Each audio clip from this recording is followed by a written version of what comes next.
All right, welcome everyone. This particular video, we are going to be graphing and solving a system of linear inequalities. So let's begin. So the solution of a system of inequalities is a set of all-ordered pairs that satisfy both linear inequalities. So if you graph the inequalities in the same coordinate plane, the solution is the region in which the graphs overlap. Okay. So basically, what you're looking at, instead of getting one answer, you have a range of answers. That's what inequalities do. It's always more than one answer. So the steps to solving systems of linear inequalities: you graph the lines for the system, lightly sketch the shading for each one, and then shade the overlapping. This area is called the feasibility region. Sorry. So let's just jump right into that. As you see, this is going to be a short one because there's not a lot of slides. Okay. So here you go. We have a set here of inequalities to graph. So let's look at that and let's do a few. Okay, so the first one we have, I'm going to actually do that one by hand, and then I want to show you how to do a couple on the calculator, because most of you have a graphing calculator, so that's exactly what you're going to use. Okay, so there's that one. I'm just jotting down because I'll go off the screen. And then X, Y is greater than 1. Okay, so now the first thing I want to show you here is this one's a very easy one to do by hand. The TIs don't handle X equals, so just please keep that in mind. So honestly, it's really easy just to do by hand. So here you're looking at where X is less than -3. So X is -3 is going to be here, and keep in mind that this is a dashed line. Okay. And then y equals 2. This is also a dashed line. Ooh, I'm sorry, you guys, that looks really bad. Okay, yeah, there we go. Okay, now you need numbers greater than y equals 2, so that's above here. But then, so let's just kind of lightly, okay. And then you need numbers less than x is -3. So that's this way. So where do you see both? This is the shading. That's the purple. Okay. Now, is the point 2, 1 a solution to any of these systems? So +2, 1, no, it's not a solution. Okay, so this one, the answer is no. Okay. Now, for the second one, let's go to the graphing calculator and let me show you how that one would look, because it's going to look a whole lot better. I'm going to go to my TI, so I'm going to go to y equals. Okay, and so I have a less than, so I'm actually going to put the second equation in first. So that one is -x plus 2. The reason I'm putting it in first is because I already have the less than symbol there. Now, if you look at the second one, then you have y is greater than -6. So this one's going to be -6. And then I'm going to go back to greater than or equal to. So this one, hit enter. We're making that red. That's the nice thing about the color grapher. That's why this is the 84 plus C, which means it's a color grapher. Okay, and then I'm going to go down, and then I want to do greater than, so you can kind of see what that looks like. So let's,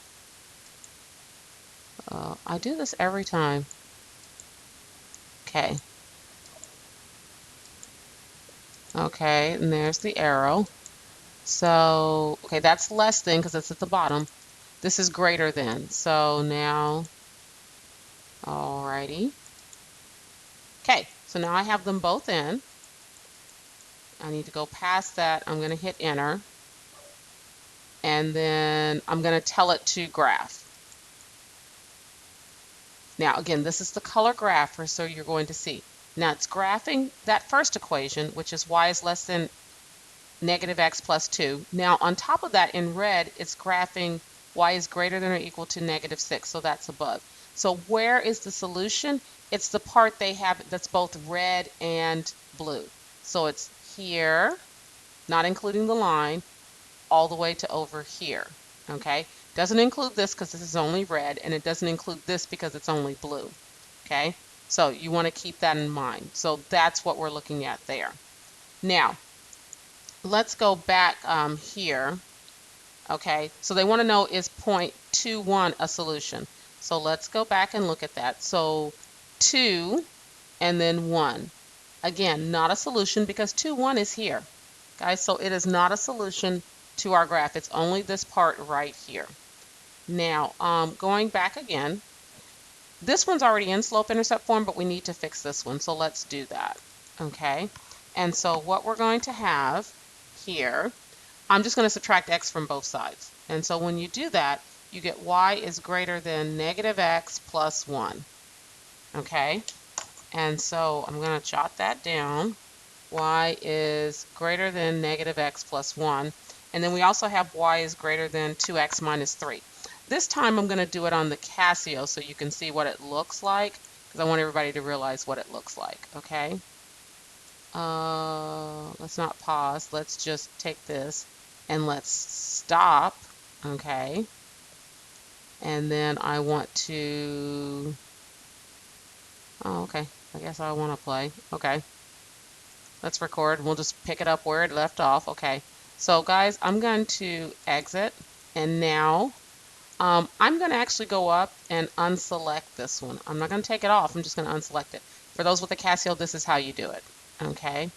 So I'm going to go down to the next one. Now, I need greater than for both of them. So first thing I got to do is change the type. Nothing there, so I'm going to do this. And I need y is greater than. Well, that's F1. Okay, now that's there. So I'm going to hit, that's in. So I'm going to put in 2x minus 3. Okay, whoops. Happens every time. There we go. Okay, so execute. And then I'm going to put in negative x plus 1 and execute there. Now, notice one thing I was talking to you about earlier. You see how both of these are dashed lines?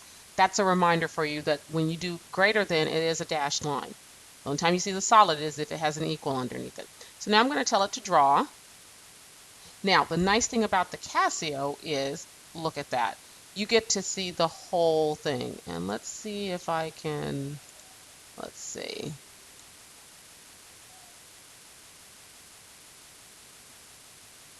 I want to see the calculator screen bigger. Okay, so notice that it graphed, and then all it's showing you is the answer. I'll be honest, that's kind of one of the little advantages of the Casio. It just shows you the answer. And I think on the TI Inspire, it does the exact same thing. Now, it asked us about 2, 1 if it was a solution. So over 2 and up 1, yes, that one is a solution.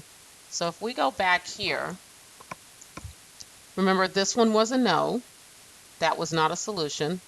But this one was a yes. That was a solution. So again, please feel free to pause this, replay it, and so you can see how I plugged that in, okay, because that's very important. So now let's go to the next slide. Okay, so now you got a word problem. Yay! Okay, so you're getting cupcakes for your birthday party, supplies for your birthday party. You want to buy dessert of cupcakes and ice cream. A pack of cupcakes costs $3.50, and the quart of ice cream costs $2. You can spend at most $20, and you want to have at least 4 dessert packages. Okay, so you want to write a system of inequalities. Use X to represent the number of cupcake packages and Y to represent the number of ice cream packages. So you want to write that. Okay, so we are going to say, keep in mind we need a system. And you want it most. Okay, so X is cupcakes plus Y is ice cream, and you want to have at least, okay, 4. You can have more. So, let's see, at least. That should be less than or equal to 4. Okay? That means you can have 3. Nope, we need greater than or equal to. Okay, this is where you just think through it. Honestly, this is where you think through it. Okay, so greater than or equal to 4. Okay, so you can have 4, you can have 5, but you don't want 3. Now that's one equation. Now keep in mind we want to spend more than $20. So now we're going to have 3.5, I do that instead of 350, x plus 2y. I don't need all the extra zeros. Now, at most. So you don't want it to go over that. So it's less than or equal to $20. Okay, so there's our two equations. So now what we want to do is we want to put them in slope-intercept form and make it easier to graph. So I'm going to show you how to do that. Okay, so in the first one we have x plus y is greater than or equal to 4. And so what you're going to do here, okay, so we have x plus y is greater than or equal to 4. Subtract x from both sides. So y is greater than or equal to negative x plus 4. And then this one, you're going to subtract 3.5x from both sides. You can't combine these guys because these both don't have x's. So you're going to have 2y is less than or equal to negative 3.5x is less than or equal to 20, and divide through by 2. Okay, so you got y is less than or equal to, oh my goodness, I can't believe I wrote that. That's going to be a plus. Okay, so 3.5, this is where, because you don't want all that in one. So let's see, if I do 3.5, and I'm talking you through it, divided by 2, that's 1.75. Ooh, let's change that to a fraction. It's actually 7/4, okay? X, so that's negative. You'll want that, especially if you're doing this by hand. And then plus 10. Okay, so now you're ready to graph, okay? So we're going to have y is greater than or equal to negative x plus 4. And then we're going to have y is less than or equal to negative 7/4 x plus 10. And I hope I did those right, but I'm sure somebody will let me know if I didn't, or I'll figure it out. Hang on just a second. Okay, welcome back. Sorry about that announcement. Okay, so now I need greater than or equal to, and I only have greater than. So again, I just unselected the other two. So I'm going to hit type, which is F3, and I'm going to hit the right arrow, and then I need greater than or equal to. So I need that one. And so that one's going to be negative x plus 4, execute. And then the next one needs to be less than or equal to. So again, I'm going to change the type. And this one is less than or equal to, so I want that. And this is going to be negative 7, fraction key, 4, x plus 10. And we didn't get our 10 in there. 1, there we go, 0. Okay, execute. Now let's tell it to draw.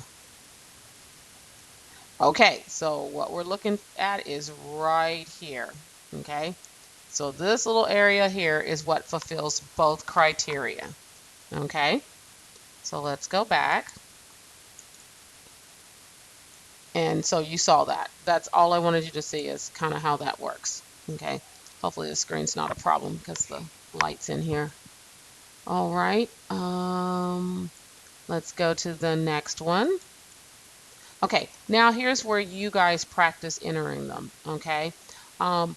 This x is less than or equal to 4 is not a problem on the Casio. Let me show you.